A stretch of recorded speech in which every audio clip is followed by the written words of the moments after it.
It was the highest level since 2020. This morning we'll get the September existing home sales out at 10 a.m. But look, the housing market is a perfect example of the impact of these higher rates from the Fed.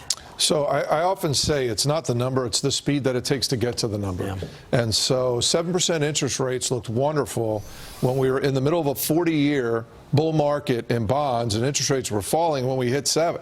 Now we're going the other way, but we're going too fast. We're trying to create a zero carbon emission economy too fast.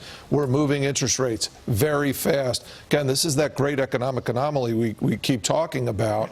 And its speed, it shocks the consumer. And the interesting thing is the consumer has some strength. This is all cycle. And I think we're in this post-COVID malaise that we will come out. And I do think an economy pulling back, lower 401ks, lower housing prices as a result of these rapidly rising interest rates, folks are going to rethink their early retirement / sleeping in my mom's basement future, and they're going to come to work. I think this is a cycle. The one thing I'd say on the housing prices is everybody is hurt by higher food prices. Everybody is hurt by higher energy prices.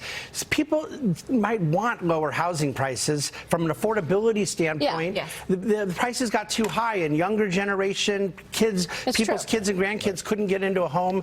But again, the speed at which it's happened. But the mortgage payment now is a lot higher than it was. I mean, you've got people walking away from the home because now they're figuring out that 7% mortgage rates means several $100s additional on a month-to-month basis. And it keeps people from trading up, too. They may have an ability to go into a bigger home, but they're like, I'm not leaving a 2.5% mortgage to go to a new 7%. Of course, there's no refinancing now on homes, too. So.